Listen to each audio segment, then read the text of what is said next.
1940 में इटली से होती है, जब इटली सेकेंड वर्ल्ड वॉर में प्रवेश करता है। यहाँ पर हम एक 12 साल के लड़के को देखते हैं जिसका नाम रेनातो होता है। उसके पिता रेनातो को लेकर साइकिल खरीदवाने लाते हैं, जिसके बाद वो साइकिल लेकर टाउन में घूमने के लिए निकल जाता है और फिर अपने दोस्तों के पास आता है। रेनातो के दोस्त उसकी साइकिल देखकर बहुत खुश होते हैं। तभी उनका एक दोस्त कहता है वो आ रही है, इसलिए सब बैठ जाओ। सभी लड़के बैठ जाते हैं। रेनातो समझ नहीं पाता कि कौन आने वाली है। तभी उनके पास से टाउन की सबसे खूबसूरत महिला गुजर रही होती है, जिसका नाम मलेना होता है। रेनातो उसको देखकर पागल सा हो जाता है, मानो वो उससे अट्रैक्ट हो गया हो। वो मलेना को देखता ही रह जाता है और अपनी नजर उस पे से हटा नहीं पाता है। फिर रेनातो अपने दोस्तों के साथ साइकिल लेकर मलेना का पीछा करने लगता है। मलेना के पिता अकेले रहते हैं, जो कि एक स्कूल में टीचर होते हैं जिनको सुनाई नहीं देता था, और रेनातो अपने दोस्तों के साथ उसी स्कूल में पढ़ता था। मलेना की शादी हो चुकी है, पर उसका पति ज्यादातर बाहर ही रहता है क्योंकि वो आर्मी में है। मलेना बहुत ज्यादा खूबसूरत होती है, जिस वजह से टाउन के सभी मर्द उसे पाना चाहते हैं। उसकी एक नजर पाने को वो लोग बेकरार होते हैं, पर टाउन की औरतें उससे जलती थी और उसके जैसा सुंदर बनना चाहती थी। इसके बाद हम रेनातो को देखते हैं, जो कि स्कूल में होता है, जहां उसके मन में बार बार मलेना का ख्याल आ रहा होता है, जिस वजह से वो पढ़ाई में ध्यान नहीं दे पाता है। फिर स्कूल खत्म होने के बाद रेनातो साइकिल लेकर मलेना के घर जाता है और सड़क की दूसरी ओर बैठकर घर से उसके निकलने का इंतजार करने लगता है। तभी मलेना घर से बाहर आती है और रेनातो को अपने पास बुलाती है और उसे पैसा देकर सिगरेट लाने को कहती है। रेनातो मलेना को घूरे जा रहा होता है। इसी बीच वो अपनी इमेजिनेशन से बाहर आ जाता है और वो वहीं पर बैठा होता है। इसके बाद रेनातो घर जाकर अपने पिता की पैंट चोरी करके टेलर के पास जाता है और उसे अपने नाप को पहनने के लिए बनवाने को देता है। पर जब ये बात उसके पिता को पता चलती है तो वो रेनातो को बहुत डांटते हैं और कहते हैं कि तुम्हारी उम्र अभी हाफ पैंट पहनने की है। यहाँ रेनातो ये जानते हुए भी कि मलेना शादीशुदा है, वो उस पर नजर रखने लगता है। वो रात में चुपके से पेड़ पे चढ़कर खिड़की के छोटे होल से उसके कमरे में देखने लगता है।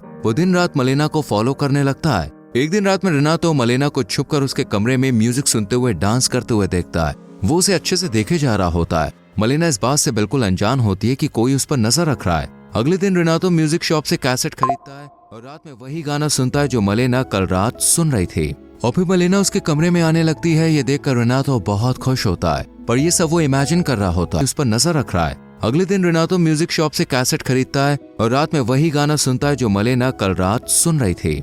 और फिर मलेना उसके कमरे में आने लगती है। ये देखकर रेनातो बहुत खुश होता है, पर ये सब वो इमेजिन कर रहा होता है। अगले दिन जब रेनातो मलेना का साइकिल से पीछा कर रहा होता है, तब वो देखता है कि टाउन के पैसे वाले लोग से लेकर गरीब लोग, यहाँ तक कि बड़े बड़े अधिकारी की नजर मलेना पर है और वो लोग उसे गंदी नजरों से देखते हैं। मलेना को ऐसे घूरता देख उन लोगों की बीवियां उन्हें कहने के बजाय मलेना को ही ताने मारा करती थी, साथ ही उससे नफरत भी करती है, क्योंकि वो औरतें नहीं चाहती थी कि उनका पति पराई औरतों को देखे। मलेना किसी को भी जवाब नहीं देती, वो चुपचाप ही रहती है और वो अपने पति के प्रति वफादार है। इसके बाद मलेना एक घर में आती है जहां उसके पिता अकेले रहा करते हैं। वो यहाँ पर रोज आती है क्योंकि मलेना के पिता बूढ़े हो चुके हैं और उनकी दवाई भी चल रही है। वो उनका ख्याल रखने आती है। यहाँ रेनातो भी साइकिल से पीछा करता हुआ वहाँ पे आ जाता है और छुप कर ये सब देखता है।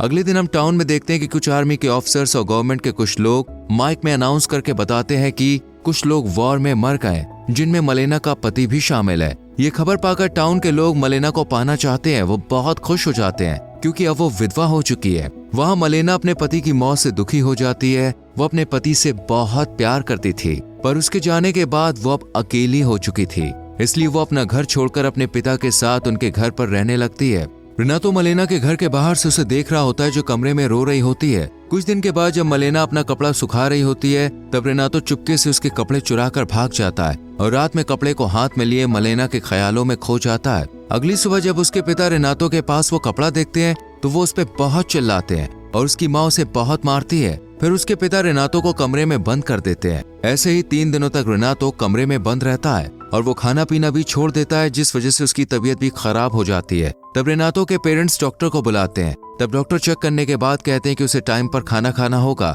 और उसे खुली हवा में जाना होगा। इसके बाद रेनातो साइकिल लेकर निकल जाता है। यहाँ पर वो देखता है कि मलेना के खिलाफ टाउन की महिलाएं अफवाहें फैलाती हैं कि वो पराये मर्दों के साथ गुलछर्रे उड़ाती है और कुछ आदमी भी मलेना के बारे में उल्टा सीधा कहते हैं, पर रेनातो को पता था कि वो ऐसा नहीं है। अगले दिन मलेना के पिता जब स्कूल में पढ़ा रहे होते हैं, तब उनके पास एक नोट आता है जिसमें लिखा होता है कि तुम्हारी बेटी अच्छी औरत नहीं है, उसके टाउन के कई मर्दों के साथ चक्कर चल रहा है। ये सुनकर उसके पिता गुस्सा हो जाते हैं और अपनी बेटी को अपनाने से इनकार कर देते हैं और उसे अपने घर से निकाल देते हैं। जिसके बाद मलेना अपने घर में रहने चली जाती है। एक रात जब रेनातो पेड़ पर चढ़कर उसे खिड़की के छेद से देखने के लिए आता है, वो देखता है कि मलेना का टाउन के ऑफिसर के साथ अफेयर चल रहा है। ये देखकर रेनातो को बहुत बुरा लगता है। फिर जब ऑफिसर बाहर आता है तब उस पर एक डेंटिस्ट हमला कर देता है। ये आदमी मलेना को पसंद किया करता है। तभी डेंटिस्ट की पत्नी पुलिस को लेकर वहाँ पे आ जाती है और कहती है कि मेरे पति का मलेना के साथ अफेयर चल रहा है। वो मलेना के ऊपर केस कर देती है और ये बात आग की तरह चारों तरफ फैल जाती है। मलेना का शादीशुदा आदमी के साथ अफेयर चल रहा है, इन सब बातों से मलेना परेशान हो जाती है और टाउन के एक बड़े लॉयर के पास जाती है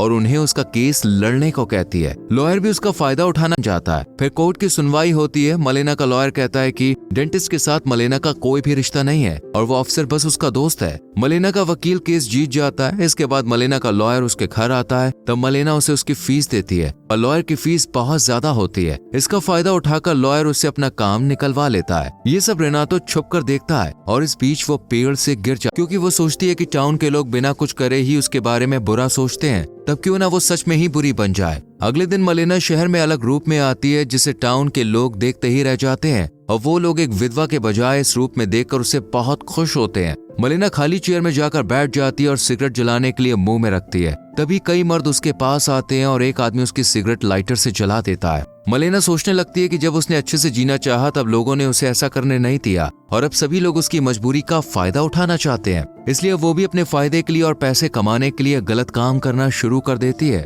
और फिर एक आदमी के साथ होटल में चली जाती है। रेनातो ये सब दूर से खड़ा होकर देख रहा होता है। ये सब उसको बिल्कुल भी अच्छा नहीं लगता। वो रात में मलेना के घर पर नजर रखता है और देखता है कि रोज रात मलेना के घर कुछ लोग आते हैं, पर मलेना के ऐसा करने से उन आदमियों की पत्नियां बहुत नाराज होती हैं और उससे और भी ज्यादा नफरत करने लगती है। मलेना अब टाउन में बहुत ज्यादा फेमस हो चुकी होती है। वो सीना के साथ भी घूमने जाया करती थी। रेनातो ये सब देखकर दुखी रहने लगता है। वो नहीं चाहता था कि वो ऐसा काम करे। वो उसकी मदद करना चाहता था, पर वो इतना छोटा है कि उसकी हेल्प नहीं कर सकता है। एक दिन रेनातो मलेना को 2 जर्मन अधिकारियों के साथ देखता है। वो ये चीज बर्दाश्त नहीं कर पाता और बेहोश होकर गिर जाता है। इसके बाद उसकी माँ और बड़ी उम्र की महिलाएं सोचती हैं कि रेनातो पर भूत सवार है, इसलिए वो उसे भूत प्रेत से मुक्ति दिलाने के लिए चर्च के पुजारी के पास ले जाती हैं। इधर सभी महिलाएं मलेना से परेशान हो चुकी थी, क्योंकि उनके पतियों के संग उनका रिश्ता खराब होता जा रहा था। इसलिए एक दिन कुछ महिलाएं होटल में घुस जाती हैं, जहां मलेना एक आदमी के साथ होती है। वो औरतें मलेना को बाहर खींचकर रास्ते में लाती हैं। वो उसके कपड़े भी फाड़ देती हैं, उसे बुरी तरह से पीटती हैं और उसके बाल तक काट कर खराब कर देती हैं। साथ ही उसकी बहुत इंसल्ट करती हैं और मलेना को वो लोग इस टाउन से जाने को कहती हैं। यहाँ खड़ा हुआ कोई भी आदमी उसे बचाने के लिए नहीं आता है। मलेना के साथ जो भी हुआ उससे मलेना को बहुत बुरा लगता है, पर यहाँ रुककर वो और बेइज्जती नहीं सहन कर सकती थी, इसलिए मलेना शहर छोड़कर चली जाती है। रेनातो दूर से ये सब कुछ देख रहा होता है। कुछ दिनों के बाद मलेना का पति टाउन में आता है, जो अभी भी जिंदा होता है, पर उसका एक हाथ लड़ाई में जा चुका है। उसे देखकर सभी निवासी बिल्कुल शॉक्ड हो जाते हैं। वो मलेना को ढूंढते हुए अपने घर पे आता है, तब वहाँ पर कई लोगों को वो घर में देखता है जिन्होंने उसके घर पर कब्जा कर लिया होता है। इन लोगों का घर युद्ध में जा चुका है, इसलिए वो लोग अब यहीं रहते हैं। फिर मलेना का पति टाउन के लोगों से अपनी वाइफ के बारे में पूछता है, पर कोई भी उसे बताने के लिए रेडी नहीं था कि उसकी पत्नी का क्या हुआ, वो कहाँ गई। उसके दोस्त भी उसकी पत्नी के बारे में उल्टा पुल्टा कहने लगते हैं कि जब वो नहीं था तब वो क्या क्या करती थी। ये सब सुनकर मलेना के पति को बहुत बुरा लगता है। रेनातो मलेना के पति को उसके बारे में बताना तो चाहता है,